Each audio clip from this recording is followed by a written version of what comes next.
guys! It's me Michelle and welcome to my YouTube channel! So, as you can see in my title or in my thumbnail, ayan yung pag-uusapan natin. Ayan yung kwentong ikukwento, parang ganun.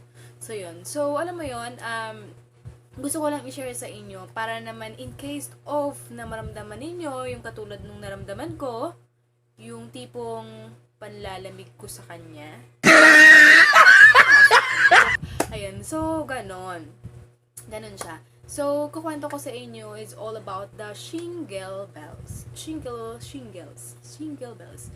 Ayun, so, nung una ko rin narinig yung shingles, parang hindi ko rin parang hindi ko alam kung ano ang ibig sabihin nun, ano ba yung shingles na yan. Kasi, alam mo parang hindi ko masyadong never mind about that. Alam mo, ganun, iniisip.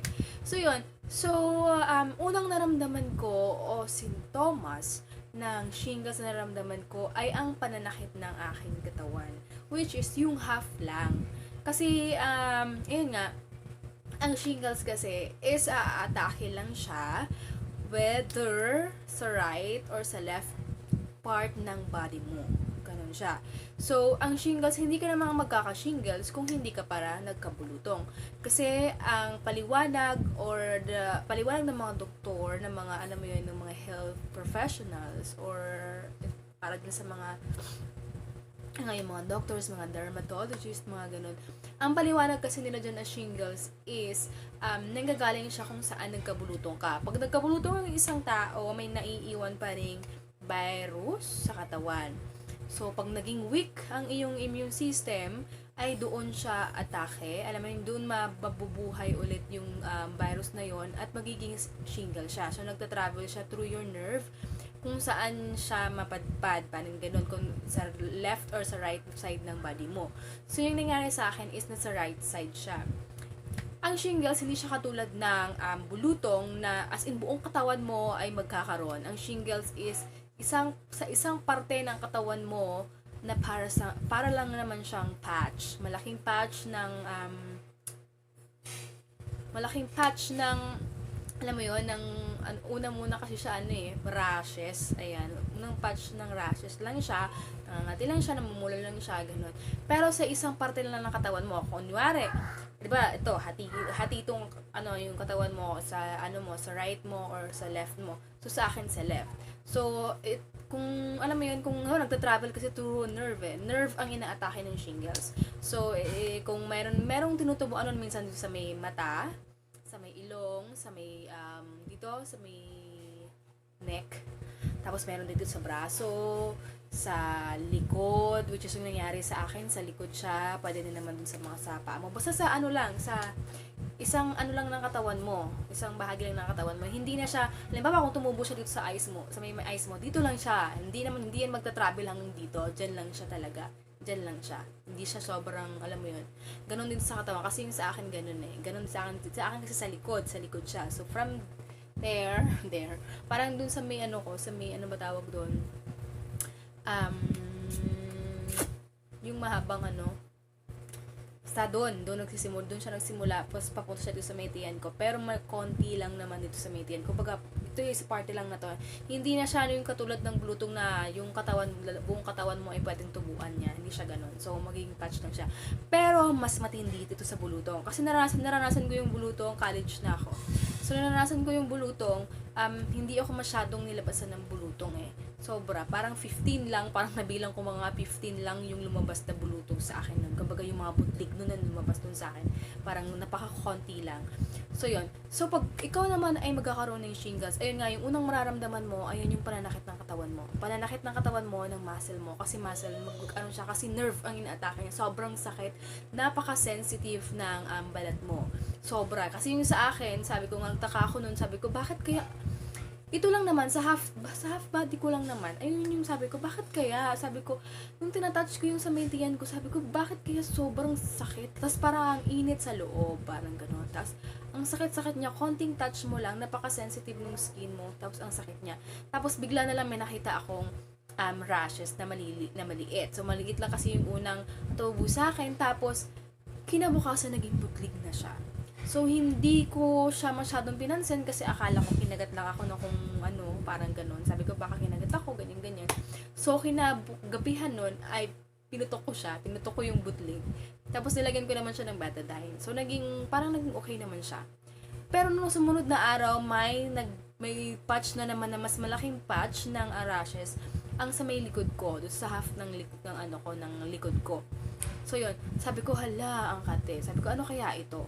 So ayun na, tapos kinagabihan pina-check ko siya, may butlig na rin siya. So mas nag-worry ako nung alam mo yun, nagka-butlig na rin siya. Ang una kong ginawa nun ay nag-research ako sa Google. Kay Maring Google, pumunta ako kay Maring Google. Tapos ni-research ko, sinearch ko kaagad yung kung ano yung ibig sabihin nun na rashes, tapos nagiging butlig. Ayun. So, sobrang daming mga lumabas sa screen. Sobrang daming mga lumabas dun sa Google na research ko, kung anong mga, alam mo yun. Tapos, ayun nga, punta sa shingles yun sa akin. So, which is, sabi ko, sakto siya. So, sakto siya sa akin. Parang sakto siya dun sa nararamdaman ko, pati yung mga yung mga sintomas niya. So, yun. Pero hindi ko pa rin, parang sabi ko, okay, sabi ko. Kasi parang, alam mo yun, hindi ko masyadong, parang sabi ko, hindi ko masyadong iniisip pa. Parang ganon. So, pagdating niya ng mga sumunod na araw, dahil lumalala yung sakit ng katawan ko, sobrang sakit niya. Sobrang sakit niya talaga. At dahil nga sa ating panahon ngayon, which is yung pandemic natin, sobrang nakakatakot lumabas, lalong-lalo na pumunta ka ng hospital. Sobra. Ako, takot ako lumabas. Kasi, alam mo yon mag-iingat. Alam mo kasi yung prevention is better. Prevention is better than cure. Ano ba tawag nila ngayon? Basta ganun. Ayun, so, pero wala akong magawa dahil hindi kinakaya ng katawan ko kasi ang sakit niya na hindi ako makatulog. Wala akong iniinom na gamot eh.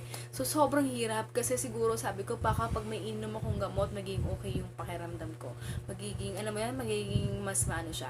So, yun, nagpunta ako ng hospital, nagtingin ako ng derma kasi sa skin daw siya. So, sabi nila, try mo mag-derma. So, pumunta ako sa derma, nung saan ako pumunta dati na ng derma, closed sila. Pumunta ako ng hospital, which is meron silang derma, ay by schedule naman sila. So, yun. So, luckily naman, nakahanap naman ako ng hospital na kinabukasan ay open sila. Kumbaga, open, available yung dermatologist nila. So, yun. So, kinabukasan, which is pang 5 days na talaga nung shingles ko, pumunta ako dun sa hospital. At, ayun, pina-check up ko siya. At, tama nga yung hula na shingle siya. So, yun. So, nang nalaman ko siya na shingle siya, as in, alam yung pag pinukwento ko sa Dok, sabi ko, Dok, ang sakit. Sabi yung gano'n. As in, lahat ng pwede kong itanong, napakakulit ko doon. Kasi alam mo yung nag-worry ako. As in, nag-worry ako kasi hindi ko alam kung ano ang gagawin ko. So, yun. So, sabi ng doktor, huwag ka mag-alala, gagaling ka. Parang bulutong lang naman yan. Sabi niya gano'n. So, ang daming gamot. Ang daming gamot na nareset sa akin, which is 5 times a day ko siyang iinumin. 800 milligrams. My gosh. So, yun. Yung mga antiviral, medicine siya na iinumin mo para mas mapaigi yung nararamdaman mo, yung shingles mo para mas madaling gumaling. So yun, so pumili ako noon, tapos ayun, ininom ko siya ganun, may anti-pain na siya, tapos may anti-kate kasi Makati siya. Ayun.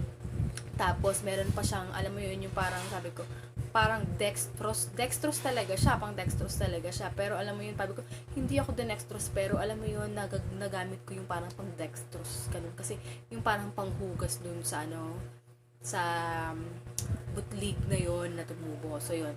So, ayun. So, sobrang, alam mo yun, sabi ko, hindi po ba ito, harmful? Sabi ko sa doktor. Sabi ng doktor, hindi naman harmful yung sa'yo kasi nasa siya nasa parte siya ng katawan na hindi siya, alam mo yun, na hindi naman masyadong, alam mo yun. Kasi daw, mas harmful siya pag sa may eyes or sa may nose mo or sa may neck mo siya tumubo. Kasi, kumbaga, mas malapit sa heart, pwede kang para maano yung heart mo, size naman, pwede kang magiging blind sa may ears mo naman, pwede ka naman hindi makarinig, ganun, kasi may mga complication siya kapag malapit siya dun sa mga organs na talaga namang napakadelikado. So, yun. So, pag kayo may nararamdaman na ganun, or alam niyo yun, magpa-check po tayo kaagad. Magpa-check po tayo kaagad. Huwag po tayong magdadalawang isip kasi tsaka huwag tayong manghuhula ng mga gamot-gamot kasi sobrang hirap nung nagsa-self-medication ka na hindi mo alam kung ano talaga dapat mong inumin para alam mo yon mapaigi yung nararamdaman mo. So ngayon, sa hirap naman ng natin ngayon na pinagdadaanan sa pandemya, alam niyo yun, ganun, na kahit ang hirap, pwede naman tayong mag-call ng doctors, virtual, check-up, parang ganun, pwede yun siyang ganun. Pero nung sa akin talaga, as in, nung lumabas ako at nag-ikot ako, ilang hospital ang inikot ko talaga nung time na yun, na alam mo yun, para lang ako nung araw na yun, kaso talaga namang hindi ako pinalad nung unang labas ko, kasi wala talaga silang available na dermatologist na mag-check sa akin. Ayun. So, talagang pinagpe-pray ko na, Lord, sabi ko, lalabas ako, maghahanap ako na kasi hindi kaya, parang, alam mo yun, ang taas ng pain tolerance ko sa lagay na to, pero grabe yung sakit niya. Ang sabi pa nga ng doktor sa akin, sabi niya, ang madalas na nagkakaroon yan, ay ang mga, yung mga oldies na, kabaga 50 and above, sabi ko ganun. Kasi, kung saan daw nagwi-weak yung katawan ng tao, ay doon yun lumalabas yung si shingles. Ganun, kung nagwiwig siya, ayun naman doon siya lalabas. Parang ganun, sabi ko, grabe, sa akin nga, bata-bata pa ako sa lagay na to. Tapos, ko nga, sa lagay na to, grabe, bata pa ako. Tapos, kung sa mga matatanda tumubo yun, grabe yung kanilang paghihirap kasi sobrang sakit po niya talaga. Sobrang sakit po talaga, promise, sobrang sakit po. So, yun. So, kung kayo may nararamdaman or kahit na anumang nararamdaman na, alam mo yun, nararamdaman na, wag naman yung ibang ramdam na, ayun. So, yun. Wag po tayong mag-atubiling magpa-check, ganun, para alam natin kung ano nararamdaman natin. So, ngayon po ay ilang weeks na from nung sa akin ay siguro 3 weeks and 4 days, parang ganon ngayon sa akin, at okay na siya, so magaling na siya talaga. Nilalagyan ko na lang ng, alam mo yun, ng para maging brighten yung scar na naiwan, kasi talagang magsa-scar talaga siya sa skin mo. So yun na lang yung ginagawa ko ngayon, at effective yung i-leave ko sa description box below kung ano yung mga gamot na nireseta sa akin, which is very helpful talaga, kasi hindi naman i-reseta sa'yo ng doktor kung hindi naman talaga makakatulong, diba? So yun, so maraming salamat guys sa pagpanunood. Sana nagustuhan ninyo itong video nito, at sana ay nakakuha kayo ng information about ito sa shingles. So yun, maraming salamat. Until my next vlog. Bye! God bless!